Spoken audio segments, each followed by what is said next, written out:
శ్రీశ్రీ గారు చెప్పారు అధ్యక్ష. ఇందులోనే రంగరాజన్ కమిటీ, సురేష్ టెండూల్కర్ కమిటీలు ఆ మధ్య ఎప్పుడో చెప్పారు. ఇప్పుడు దాన్ని అనుగుణంగా ఈ ప్లానింగ్ బోర్డు ఒక మాట చెప్పింది అధ్యక్ష. ఏమని చెప్పింది? భారతదేశంలో ఇక పేదరికం లేదు, కేవలం 2-3% ఉంది, ఇక పేదవాళ్ళు ఎవరు లేరు. వీళ్ళు చెప్పారు. మాకు ఆశ్చర్యం ఉంది, పేదవాళ్ళు ఎవరు లేరని ప్రభుత్వమే ప్లానింగ్ బోర్డే చెప్తుంది. ఎట్లా దీని లెక్క ఏంటంటే, పట్టణాల్లో 33 రూపాయలు పైన 1 రూపాయి వచ్చినా సరే వాడు ధనవంతుడు అంట. 33 రూపాయల లోపు రోజుకి ఉండవాడే పేదవాడంట. ఇవాళ అందరికీ వస్తున్నాయి కాబట్టి వాడు ధనవంతుడు. అదే గ్రామాల్లో 27 రూపాయలు అంటే 28 రూపాయలు వచ్చినా వాడు ధనవంతుడు. ఇది లెక్క అధ్యక్ష. అందువలన ఇటువంటి పేదరికపు లెక్కలు చెప్పి పేదవాడి కడుపు కొట్టేటువంటి వీళ్ళందరినీ వీళ్ళని ఆ వరవడిలో ఆ బురిడిలో పడకుండా ఈ ప్రజాపాలనగా చెప్పే కాంగ్రెస్ ప్రభుత్వం కొన్ని జాగ్రత్తలు తీసుకోవాలని చెప్పి నేను కోరుతున్నాను. అందులో భాగంగా అసంఘటిత రంగం ఉంది. ఈ అసంఘటిత రంగం సంబంధించి తెలంగాణ రాష్ట్ర వ్యాప్తంగా ఈపీఎఫ్ పొందుతున్న ఒకటే పేజీ ఉందో టగడా చదివేస్తా అధ్యక్ష, మధ్యలో డిస్టర్బ్ చేయకండి ప్లీజ్. తెలంగాణ రాష్ట్ర వ్యాప్తంగా ఈపీఎఫ్ పొందుతున్న ఉద్యోగులు 1,07,00,000 మంది ఉన్నారు. అందులో జీవో నెంబర్ 21, 22, 23, 24, 25 వీటిని గెజిట్లో చేరిస్తే వారి కనీస వేతనం కనీసం 30,000 వస్తుంది. గెజిట్లో ఈ జీవోల్ని ఈ ప్రభుత్వం, అప్పుడు బీఆర్ఎస్ ప్రభుత్వం జారీ చేసింది. దాన్ని గెజిట్లో చేర్చలేకపోయింది.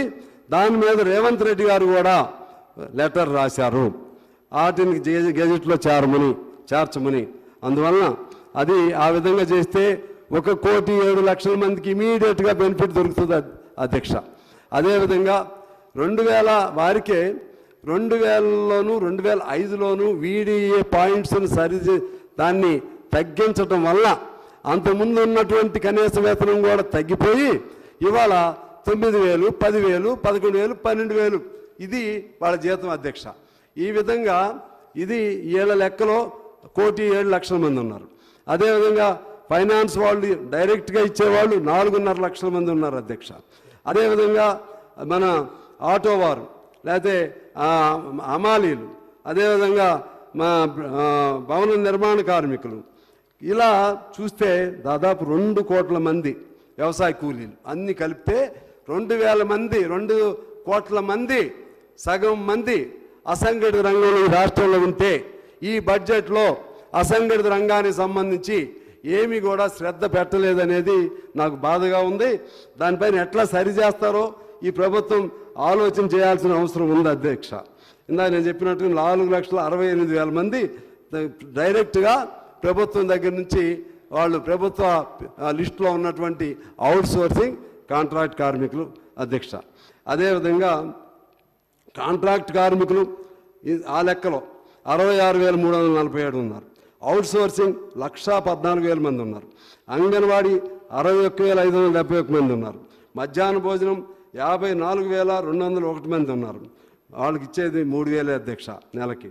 జిహెచ్ఎంసీ, నగరపాలిక, మున్సిపాలిటీల్లో 71,000 మంది ఉన్నారు. వాళ్ళకి ఇచ్చేది కేవలం 12,000 మాత్రమే. యూఓఏలు 17,983 ఉన్నారు. వారికి ఇచ్చేది 5,000 మాత్రమే. Full time, part time, NMR పేరుతో ఉన్నటువంటి వాళ్ళు ఉన్నారు. వాళ్ళకి ఇచ్చేది వాళ్ళు దాదాపు 8,000-9,000 మాత్రమే.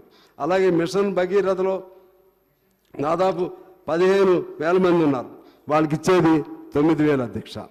అలాగే ఏఎన్ఎం 2, జిఎన్ఎం వీళ్ళందరూ దాదాపు 17,000 పైన ఉన్నారు. అంటే ఏఎన్ఎం 1 అందరూ కలిపితే. ఏఎన్ఎం 2లకి అయితే అతి తక్కువ 10-11,000 వాళ్ళకి శాలరీస్ ఇస్తున్నారు.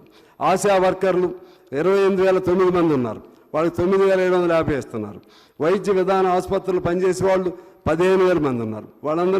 వాళ్ళు కూడా ఈ అవుట్ సోర్సింగ్ కాంట్రాక్టు లేకపోతే ఎప్పుడు తీస్తారో తెలియని ఉద్యోగాల్లో ఉన్నారు. గ్రామ పంచాయతీల్లో 53,185 మంది ఉన్నారు. వాళ్ళకి ఇస్తుంది కేవలం 9,000 మాత్రమే. అదేవిధంగా ఆటో వర్కర్స్ దాదాపు 10-11 లక్షల మంది ఉన్నారు అధ్యక్ష.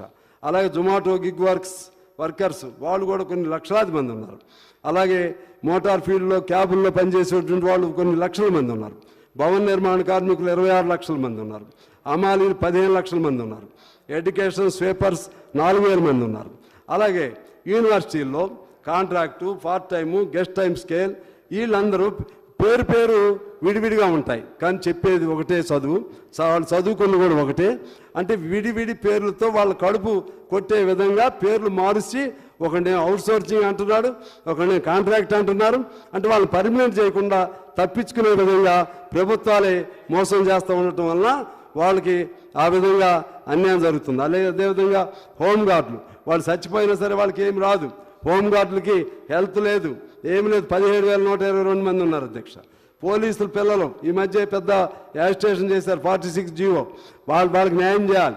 అదేవిధంగా జోన్లు 2 ఉన్నాయి. ఇంతకుముందు ఒకటే జోన్ ఉండేది పోలీసులకి, మల్టీ జోన్ సిస్టమ్ పెట్టారు.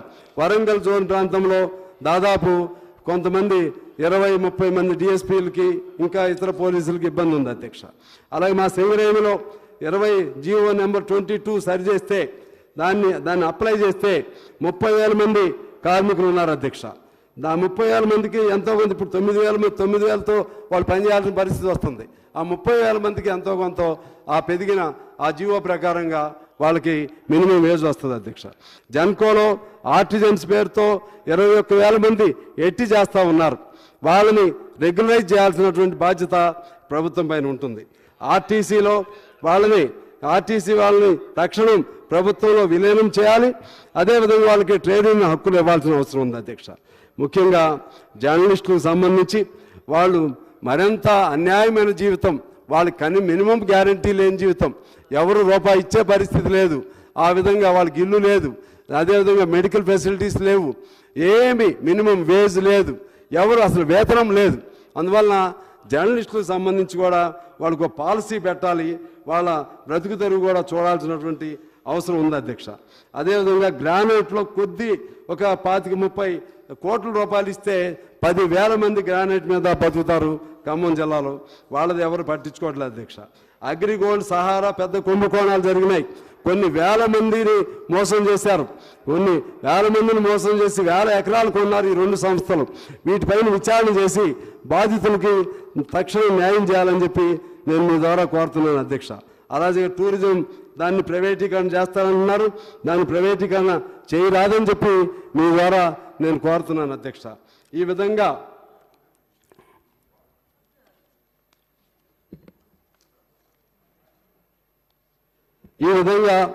పేదవాళ్ళు ఇంకా చాలామంది ఉన్నారు అధ్యక్ష. టైం లిమిట్తో నేను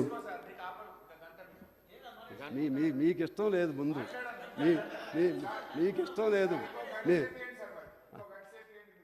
ఏం అంత బాధ ఏమి మీకు?